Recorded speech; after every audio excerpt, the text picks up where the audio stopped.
Okay, so can we start? Yes sir. Right. So अभी तक बेटा हम लोगों ने जितना भी टॉपिक्स किए थे उनका एक बार रिवीजन भी हो चुका है, and I hope now everybody is clear with all those general topics like mean median mode and correlation regression. किसी को कोई दिक्कत इन सब में? Please tell me.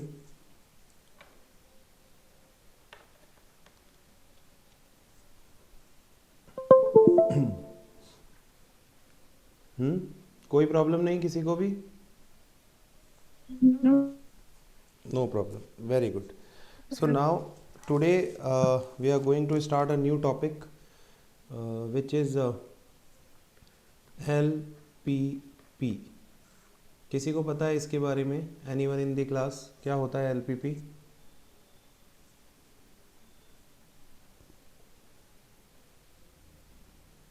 Yes.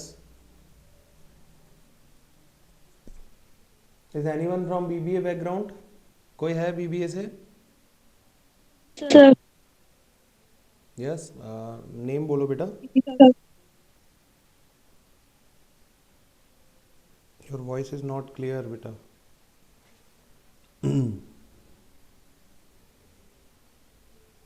Yes, Deepak. Linear programming problems. Linear programming problems. ठीक है. Now when we talk about linear programming problems, ये टॉपिक आपके बीबीए में भी है और आजकल स्कूल स्टैंडर्ड में भी आता है, 9th-10th में, ओ सॉरी 11th-12th में कहीं आता है. तो बहुत ही सिंपल टॉपिक है. बस आपको इसके कुछ रूल्स रेगुलेशंस पता होने चाहिए, कुछ प्रोसीजर पता होने चाहिए. You can clearly understand that how to solve the problems related to LPP. अब होता क्या है मैं बताता हूँ आपको. एक minute. Someone has joined now. Sushmita.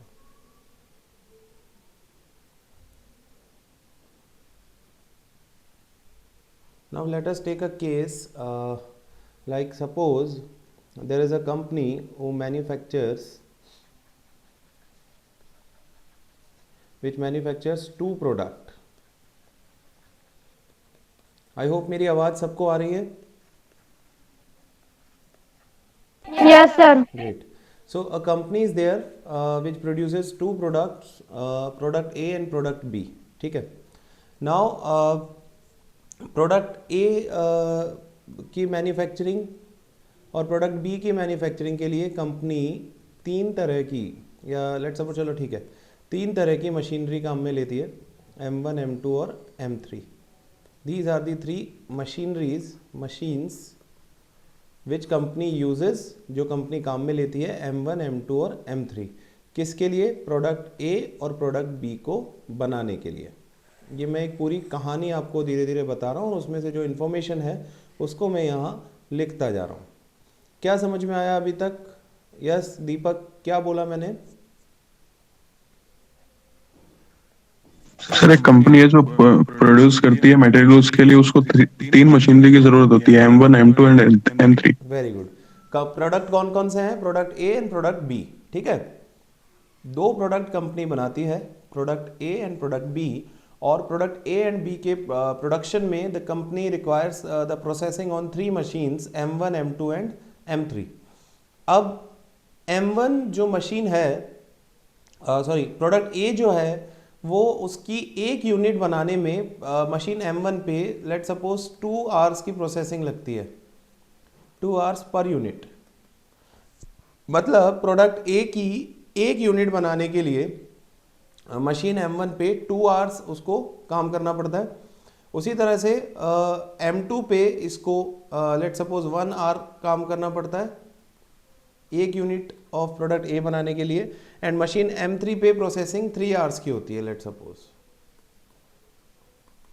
वापस बोल रहा हूँ, प्रोडक्ट ए की एक यूनिट बनाने के लिए M1 पे 2 आवर्स काम होता है, फिर M2 पे जाता है तो 1 आवर काम होता है, एंड M3 पे जाता है 3 आवर्स काम होता है. ये टोटल होने के बाद में प्रोडक्ट ए की एक यूनिट बन के तैयार हो जाती है. When it comes to product B पे मशीन M1 पे 1 आवर लगता है एक यूनिट बनाने में। M2 पे भी 1 आवर लगता है एक यूनिट बनाने में, और M3 पे 2 आवर्स लगते हैं एक यूनिट बनाने में। यस सुष्मिता, क्या समझ आया अभी तक?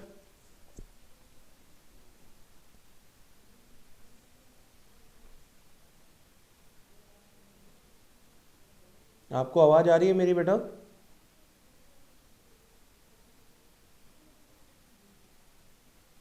चलो, I think Nisha.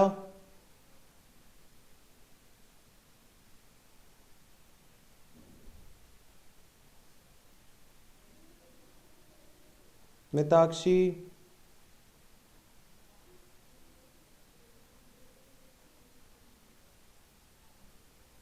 Sir product A बनाने में M1 पे 1 आवर, 2 और M2 पे 2 आवर एंड M3 पे 3 आवर्स लगते हैं। ठीक है, पर यूनिट एंड देन बनाने। प्रोडक्ट बी हाँ हाँ, बोलो बोलो बोलो। प्रोडक्ट बी बनाने में 1 आवर ए थे एंड प्रॉपर वो याद नहीं है बट हम्म। कोई बात नहीं, मैं वापस रिपीट कर रहा हूँ। एक कंपनी है जो दो प्रोडक्ट्स बनाती है, product A and product B. ये दो प्रोडक्ट वो मार्केट में बना करके बेचती है। उन प्रोडक्ट्स को बनाने के लिए कंपनी ने अपने प्लांट में 3 मशीनरीज लगा रखी है, M1 M2 and M3।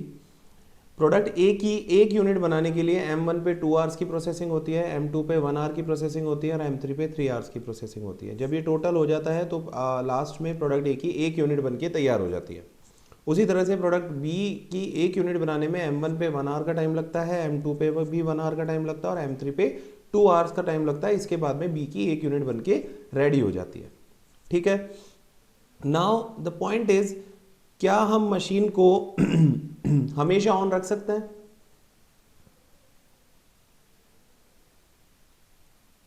No sir. Machine will also require some sort of rest, कि अब इसको बंद करेंगे तो यानी हमारे पास में लिमिटेशन है किस चीज की, कि इस मशीन को आप इतने आवर्स तक चला सकते हो, इस मशीन को आप इतने आवर्स तक चला सकते हो, इस मशीन को आप इतने आवर्स तक चला सकते हो। तीनों मशीन की कुछ ना कुछ टोटल वर्किंग आवर्स होंगे। जैसे हम लेबर की बात करते हैं, एम्प्लॉयज की बात करते हैं, वी हैव वर्किंग आवर्स कि इतने घंटे आप काम करा सकते हो लेबर से। उसी तरह से मशीन का भी तो कुछ टोटल वर्किंग आवर्स होंगे, सर है ना? Yes sir. तो वही अपन करते हैं यहाँ पे। अगली इंफॉर्मेशन जो क्वेश्चन में केस में गिवन है वो ये है कि टोटल आवर्स अवेलेबल,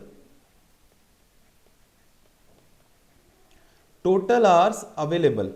M1 पे टोटल आवर्स अवेलेबल हैं 30, M2 पे टोटल आवर्स अवेलेबल हैं 45 और M3 पे टोटल आवर्स अवेलेबल हैं 35।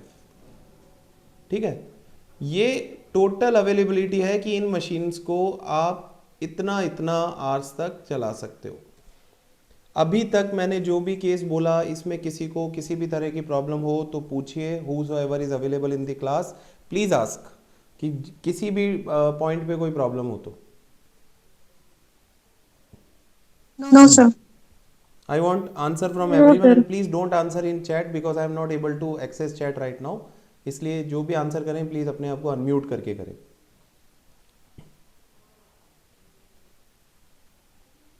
Sir screen is not visible. Sorry Sushmita, कुछ screen is not visible sir. Screen is not visible. Yes sir. Sir screen visible है पर sir move नहीं हो रही स्क्रीन। आप लिख रहे हैं वो सर शो नहीं हो रहा। अच्छा, मतलब मैंने अभी स्क्रीन पे क्या लिखा हुआ है? कुछ भी नहीं लिखा हुआ है, ब्लैंक है। नहीं सर ब्लैंक है। कुछ भी नहीं। अरे इतनी देर से आप लोग बोले नहीं, फिर एक मिनट रुको। How is it possible? Wait a second बेटा।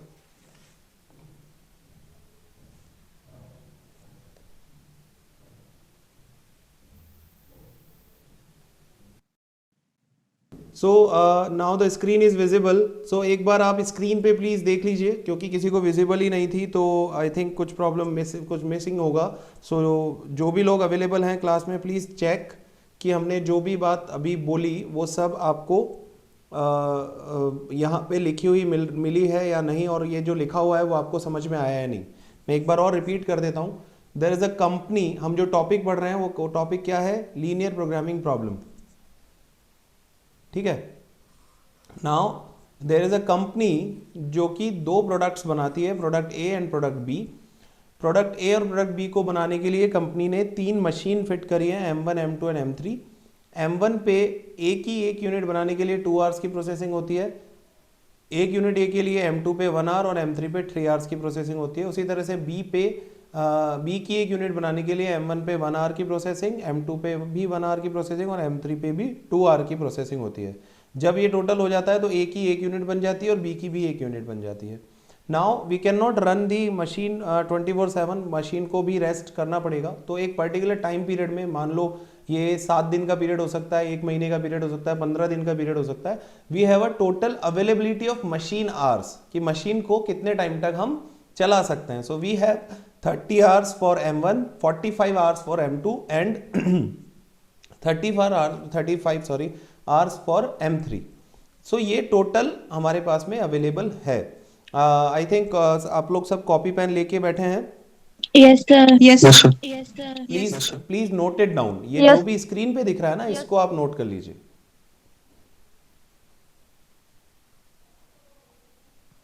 और जब कर लें तो मुझे बताइए कि सर हो गया है। Sir, done. Done, sir. Okay okay, 2 people have done it, बाकी लोग? Done, sir. Okay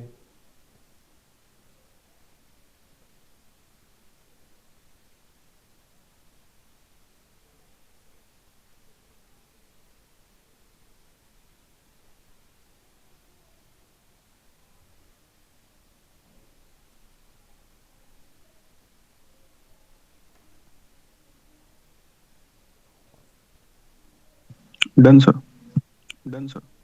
right. Yogesh, done sir. Soma,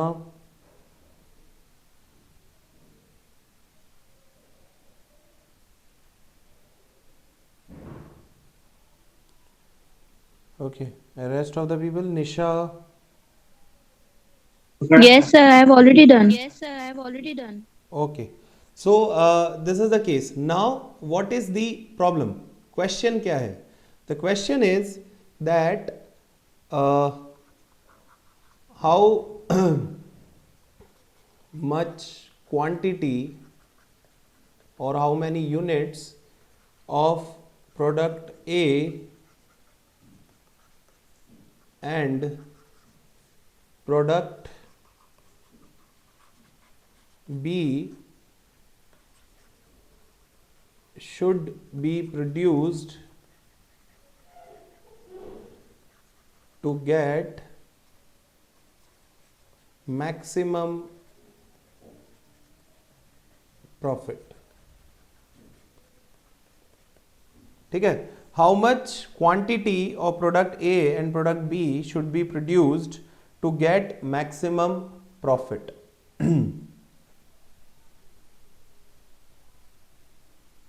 ठीक है, पूरा केस क्लियर है? Yes, sir. Okay, Yes, sir. So now see, हम ये सब टॉपिक जो है ये ऑपरेशन रिसर्च के भी कहलाते हैं, ये क्वांटिटेटिव टेक्निक्स के भी कहलाते हैं। अब सबसे पहले कुछ जनरल बात समझिए, केस तो आपको समझ में आ गया, अब इस पे हम आगे बात करेंगे। फर्स्ट थिंग इज दैट कि जब भी हम इन क्वेश्चन से डील कर रहे होंगे, वी हैव एन ऑब्जेक्टिव। ठीक है, हमारा एक ऑब्जेक्टिव होगा। ये ऑब्जेक्टिव दो में से कुछ भी हो सकता है। पहला ऑब्जेक्टिव, प्रॉफिट मैक्सिमाइजेशन, या तो हमारा ऑब्जेक्टिव होगा प्रॉफिट को मैक्सिमाइज करना या कॉस्ट मिनिमाइजेशन। इसमें तो किसी को कोई प्रॉब्लम नहीं है। Whenever you are doing a business, आपका प्राइम ऑब्जेक्टिव इन दो में से कोई एक ही होता है, डिपेंडिंग ऑन द सिचुएशन। या तो प्रॉफिट को मैक्सिमाइज करना या कॉस्ट को मिनिमाइज करना। सही बोल रहा हूं मैं? Yes, sir. ठीक है, Yes, sir. हमेशा हमारा ऑब्जेक्टिव इन दोनों में से कोई एक होगा, any one of out of these two. Now यहां पे इस केस में हमारा कौन सा ऑब्जेक्टिव है? Sir profit. सब प्रॉफिट। प्रॉफिट मैक्सिमाइजेशन, ठीक है, ये लिखा हुआ है साफ साफ। नाउ इस क्वेश्चन को हम, या जितने भी एलपीपी के टॉपिक्स हैं, जितने भी एलपीपी के केस हैं, उनको हम दो कैटेगरी में पढ़ेंगे। फर्स्ट कैटेगरी, जो फर्स्ट पार्ट है, वो ये है कि हमें ये सीखना है formulation of LPP, how to formulate LPP, LPP linear programming problem बनाते कैसे हैं। और दूसरा सेकंड कैटेगरी जो है वो ये है सॉल्विंग एंड एलपीपी, ठीक है।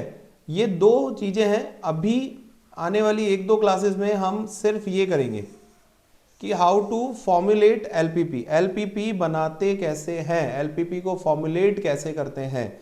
फिर ये सेकंड कैटेगरी आएगा जो कि थोड़ा लंबा चलेगा, इसका सॉल्यूशन कैसे होता है। फर्स्ट हमें समझना है एलपीपी होती क्या है और उसको फॉर्मुलेट कैसे करते हैं। अभी जो मैंने ये आपको पूरी कहानी, एक हाइपोथेटिकल एग्जाम्पल हमने लिया, मन से बनाया, इस पूरी कहानी के अंदर ये पूरा एक केस है बेटा।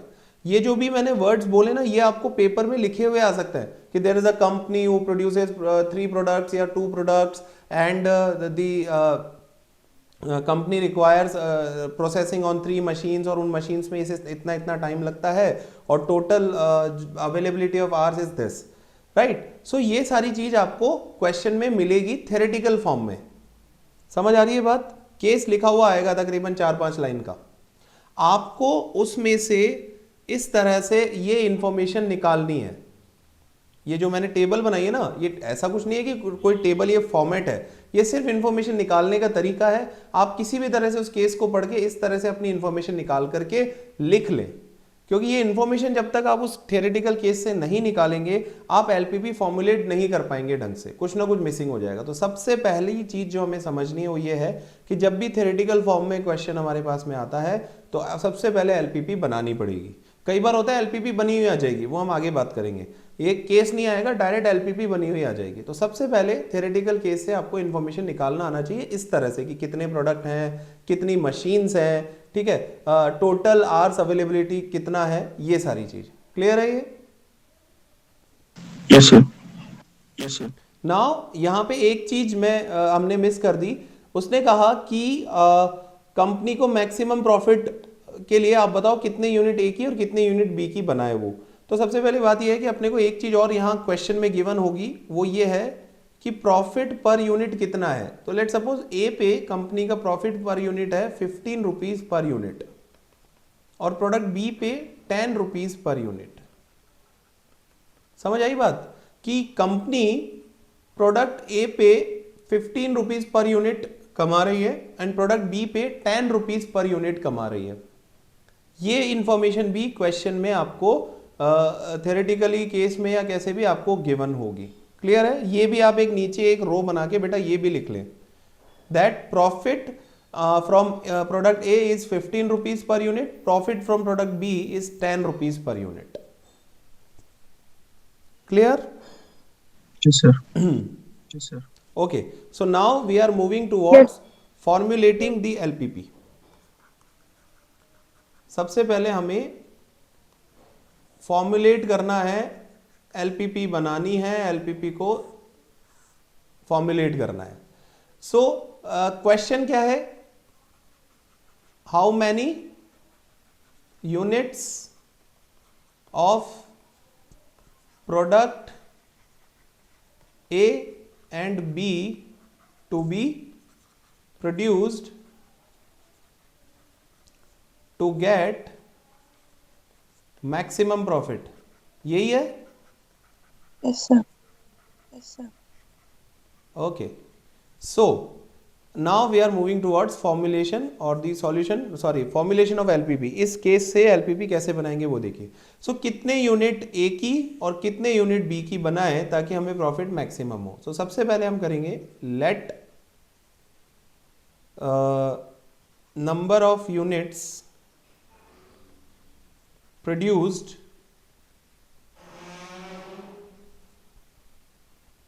For product A be x1 units, ठीक है, and number of units produced for product B is x2 units. ठीक है, हमने अज्यूम कर लिया, याद है मैथ्स में अज्यूम करते थे, let x be the age of this, let x be the number of unit is this, याद आ रहा है कुछ? Yes sir, yes sir.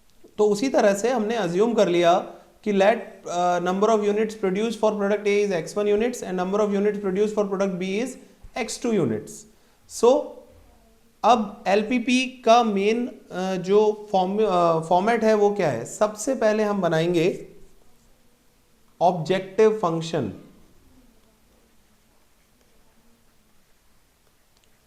ये कोई टेक्निकल बहुत बड़ा नाम नहीं है, कोई रॉकेट साइंस नहीं है इसमें, it is objective function. So objective function, हमारा ऑब्जेक्टिव क्या है?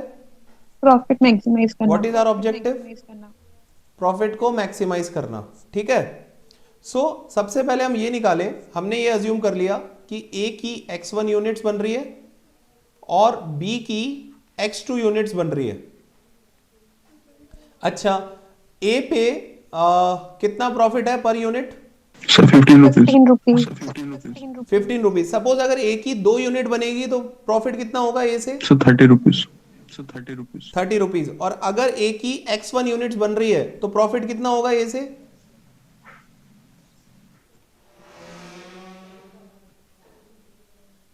सिंपल है, अभी मैंने कहा 2 यूनिट, तो आपने क्या किया, 2 से मल्टीप्लाई कर दिया ना 15 को। Yes sir. तो जब x1 यूनिट बोलूंगा तो क्या होगा? Sir 15 into x1। बस 15x1। ठीक है, उसी तरह से b से कितना प्रॉफिट होगा? Sir 10 rupees. 10x2, x2 unit बना रहे ना, तो 10 into x2। ये चीज समझ में आई क्या? Yes sir. अगर एक यूनिट से 15 रुपए का प्रॉफिट हो रहा है तो 10 यूनिट से कितना होगा? Sir 15 into 10। तो अगर हमने x1 यूनिट लिया है तो 15 into x1। उसी तरह से b से अगर x2 यूनिट्स, b की x2 यूनिट्स बन रही है और लेट सपोज b से हमने 10 यूनिट बनाई तो 10 into 10 करोगे, तो अगर x2 यूनिट बन रही है तो कितना होगा? 10 into x2। क्लियर है ये सबको? Yes sir. Now you can answer in chat also. I have logged in from mobile also, तो मैं वहां देख सकता हूं। ठीक है, सो अगर मैं बोलूं कि टोटल प्रॉफिट कितना होगा? Sir 15x1 into 150x1 x2। हाँ, क्या बोल दिया बेटा? Sir 15x1 plus 10x2। Very good, very good, very good. So total profit अगर यहां से मैं देखूं इस कंडीशन में तो टोटल प्रॉफिट क्या होगा? 15x1 तो ए का और 10x2 बी का। बेटा मल्टीप्लाई नहीं करेंगे, समझ आई नहीं आई? Yes sir, yes sir. किसी को भी प्रॉब्लम यहां तक? No sir. ओके, सो ये जो टोटल प्रॉफिट है ना बेटा, इसको हम यहां एलपीपी के केस में z से डिनोट करेंगे, z से शो करेंगे। तो z is equal to 15x1 plus 10x2। ये सबसे पहली चीज हमने बनाई, ऑब्जेक्टिव फंक्शन। एलपीपी बनाते टाइम सबसे पहले हमें ऑब्जेक्टिव फंक्शन बनाना होता है और ऑब्जेक्टिव फंक्शन इस तरह से बनता है। 15x1 plus 10x2 total profit है हमारा। इसमें किसी को कोई दिक्कत? No sir. And total profit को किससे डिनोट करते हैं? z से शो करते हैं। ठीक है,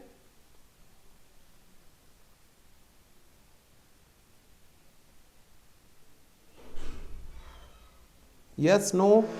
यस सर। ओके, अच्छा अब क्वेश्चन के अकॉर्डिंग हमारा ऑब्जेक्टिव क्या है? प्रॉफिट को मैक्सिमाइज करना।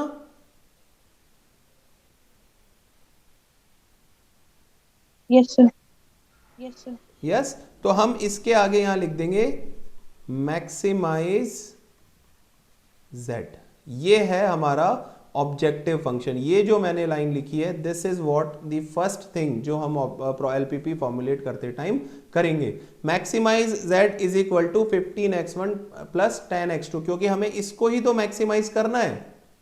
ये हमारा टोटल प्रॉफिट है और अकॉर्डिंग टू क्वेश्चन हमें उसको मैक्सिमाइज करना है, तो हमने लिख दिया maximize z is equal to 15x1 plus 10x2। This is what objective function. Objective function is nothing हम उस क्वेश्चन में करना क्या चाहते हैं उसको हमने मैथमेटिकली सिंबॉलिकली लिखा है एक इक्वेशन की फॉर्म में, maximize z is equal to 15x1 plus 10x2। बताइए कोई भी प्रॉब्लम इसमें? No No, sir. sir. No, sir. चले आगे। Yes sir. Yes sir. Now ये जो, अब आप मेरे को एक जनरल क्वेश्चन बताइए, सर एक बार फिर सॉरी से स्टार्टिंग आंसर से बता करिए। दीजिए। कहाँ से बताइए? Yes sir. ये जो अभी स्क्रीन पे है यही, या फिर केस के स्टार्टिंग से?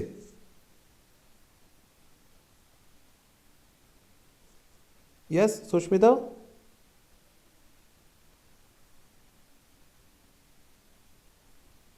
आई think Sushmita is facing some internet issue. हाँ सर। सुष्मिता, हाँ ये जो सर, अभी एक बार स्क्रीन फिर पे से हमने किया इसी को बताऊं? कहाँ से कहाँ से? Yes sir, yes formulation sir. Okay, so सबसे पहले फॉर्मुलेशन में हम सबसे पहले ऑब्जेक्टिव फंक्शन बनाते हैं। ऑब्जेक्टिव फंक्शन के लिए हमें ये देखना है कि हमारा ऑब्जेक्टिव क्या है, वो आपको यहाँ क्वेश्चन में दिख जाएगा। आपका ऑब्जेक्टिव है, ये लास्ट ही लास्ट में लिखा हुआ है, मैक्सिमम प्रॉफिट, यानी आपका ऑब्जेक्टिव है प्रॉफिट मैक्सिमाइजेशन। चलिए, अब उसने बोला how many units of product A and B to be produce, तो हमने उसको अज्यूम कर लिया कि लेट प्रोडक्ट ए की x1 यूनिट्स बनती है और प्रोडक्ट बी की x2 यूनिट्स बनती है। प्रोडक्ट ए की x1 यूनिट्स बनती है और प्रोडक्ट बी की x2 यूनिट्स बनती है, ये हमने अज्यूम कर लिया और हमारा ऑब्जेक्टिव है x1 और x2 की वैल्यू निकालना। यही हमारा प्राइम काम होगा इसको एलपीपी को सॉल्व करने से। नाउ हमने क्वेश्चन में देखा तो उसने बोला कि ए की एक यूनिट से 15 रुपीज पर यूनिट का प्रॉफिट है। अब आप बताओ कि अगर आपको, वही सिंपल सा क्वेश्चन है, एक पेन 2 रुपए का आता है तो 2 पेन कितने के आएंगे बेटा? सुष्मिता सिर्फ आप आंसर करो।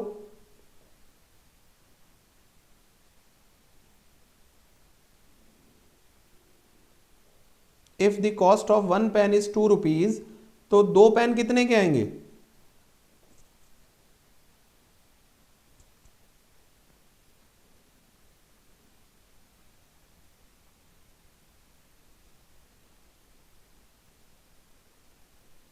आई think she is facing some problem. बेटा you can answer in chat also, अगर म्यूट अनम्यूट में प्रॉब्लम आ रही है तो।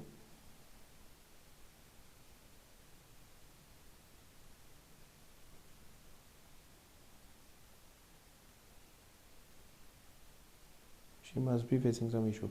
Okay, so I'm just repeating it कि A में 15 रुपीज पर यूनिट का प्रॉफिट है और A की x1 यूनिट्स हम बनाना। आ गया बेटा?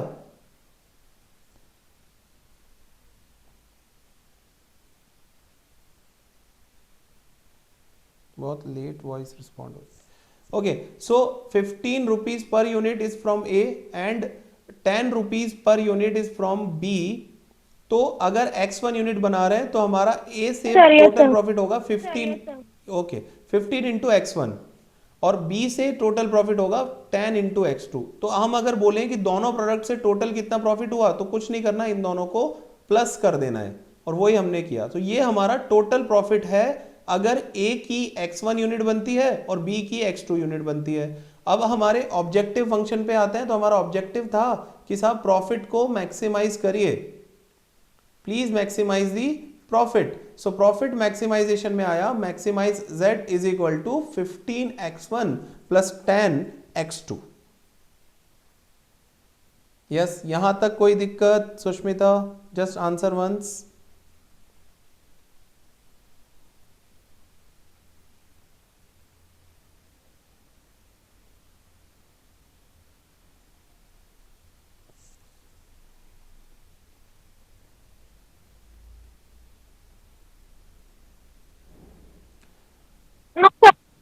No sir. Okay okay okay.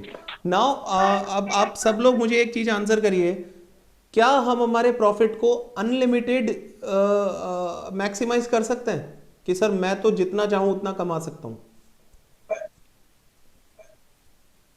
No sir. No sir. नहीं। उसका रीजन क्या है दीपक, क्यों नहीं कर सकते? बिकॉज सर हम प्रोडक्शन भी 24 आवर्स पर डे नहीं कर सकते एंड देन उसको सेल भी 24 आवर्स नहीं कर सकते। वेरी गुड, यानी हमारे पास कुछ लिमिटेशंस हैं। Yes sir. Yes sir. जिन लिमिटेशन में हमें काम करना है तो उन लिमिटेशन को यहाँ एलपीपी की लैंग्वेज में बोलते हैं बेटा कॉन्स्टेंट। तो ये जो प्रॉफिट है, this profit is subject to constant, जो आपने लिमिटेशन बोली ना उसका ही दूसरा वर्ड है कांस्टेंट्स, कुछ लिमिटेशन में हम काम करते हैं। This maximization of profit is subjected to certain constants. पहला कांस्टेंट कौन सा है? पहला कांस्टेंट है मशीन M1, कि उस मशीन M1 पे हमारी लिमिटेशन है। अब आप बताइए, मशीन M1 का डेटा हम देखते हैं जाकर। सबसे पहले मशीन M1 का डेटा है बेटा ये वाला, दिस वन, ठीक है। अब आप बताइए कि मशीन M1 पे एक यूनिट बनाने में कितने आवर्स लगते हैं? 2 hours. 2 आवर्स, है ना। तो अगर एक ही X1 यूनिट्स बनेगी तो कितने आवर्स लगेंगे?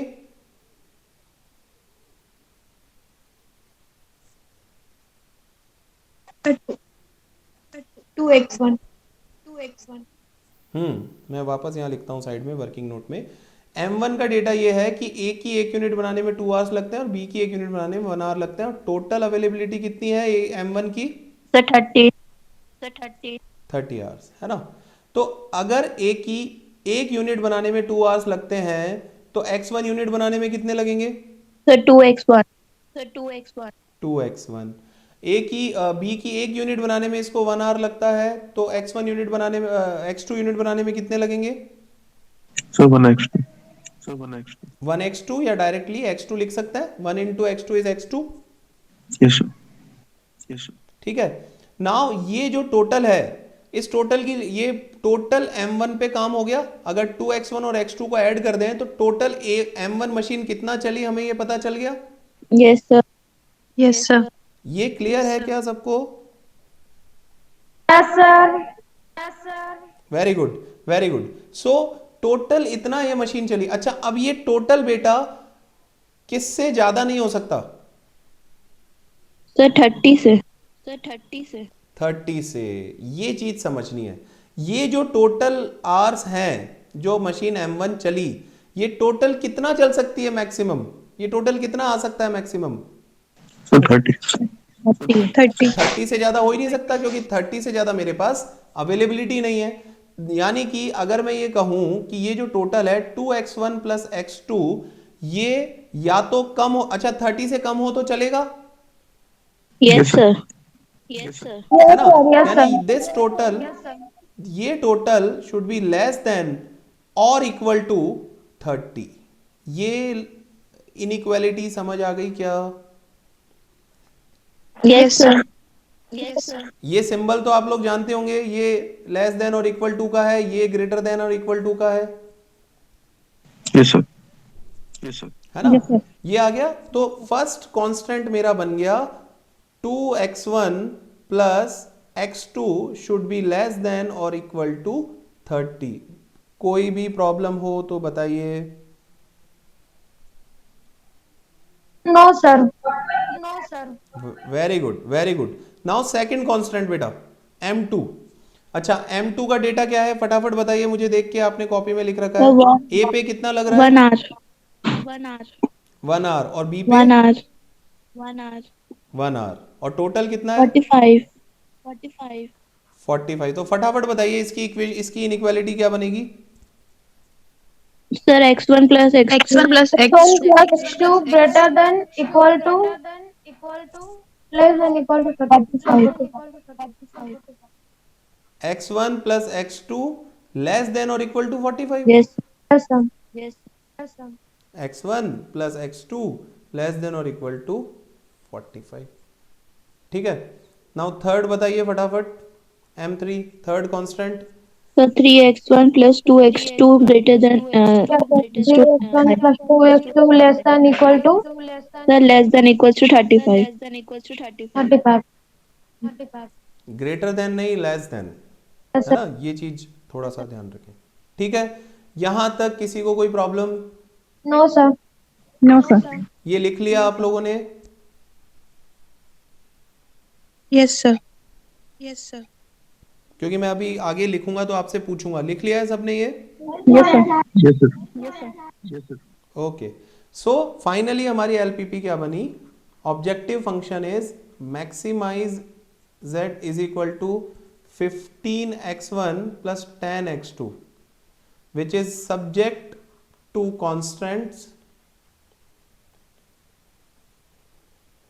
पहला कांस्टेंट क्या था? M1 is equals to 2. m1 को छोड़ दो बेटा, वो तो हमने लिखा था कि 3 कांस्टेंट है. डायरेक्ट इनइक्वालिटी बोलो. 2x1 plus x2 less than equals to 30. Okay, next क्या था? x1 plus x2 less than equals to 45. ठीक है. Third 3x1 plus 2x2 less than equals to 35. 35. ठीक है, ये है हमारी एलपीपी. अच्छा, इसमें एंड में हमेशा बाय डिफॉल्ट हमें एक चीज लिखनी होती है, वो मैं बताता हूं क्या है. आप ये बताइए, ए और बी नंबर ऑफ यूनिट है ना? No sir product. ए और बी जो है वो कुछ ना कुछ x1 और x2, सॉरी नॉट ए और बी, x1 और x2 नंबर ऑफ यूनिट्स की बात कर रहे हैं ना आप. कुछ क्वांटिटी होगी ना ये, कि इतने बनाओ इतने Yes, बनाओ. अच्छा, ये मिनिमम कितना हो सकता है? Sir sir 1. 50. नहीं नहीं नहीं नहीं, मैं एक जनरल बात कर रहा हूं. आपके पास, मैंने आपसे पूछा कि आपके पास में कितने बॉल पेन हैं. इसका मिनिमम आंसर क्या हो सकता है? सर 1 क्यों 0 नहीं हो सकता कि सर एक भी नहीं है? हो सकता यस है. सर. है ना? लेकिन क्या आप ये आंसर करोगे सर -15 पेन है नो मेरे सर. पास? No sir. नहीं है ना? इसलिए बेटा एंड में बाय डिफॉल्ट हमेशा हमें लिखना है कि x1 x2 इज ग्रेटर और इक्वल टू 0. ये लाइन समझ में आई? लास्ट वाली, yes sir.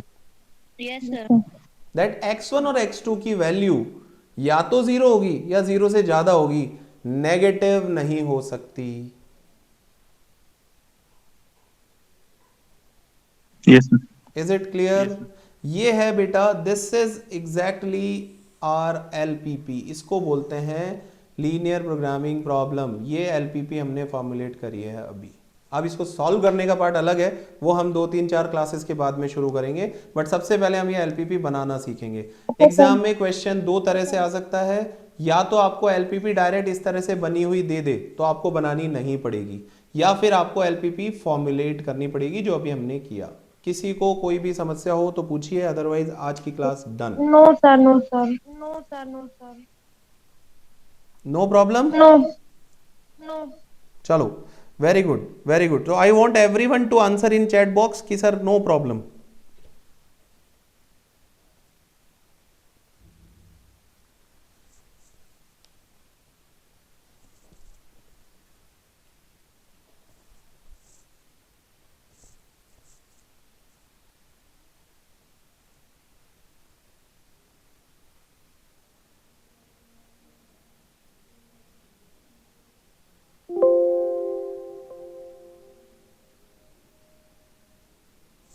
Okay, so I have got no sir from Yogesh, no sir from Jagrati, no sir from Deepak, no from Soma.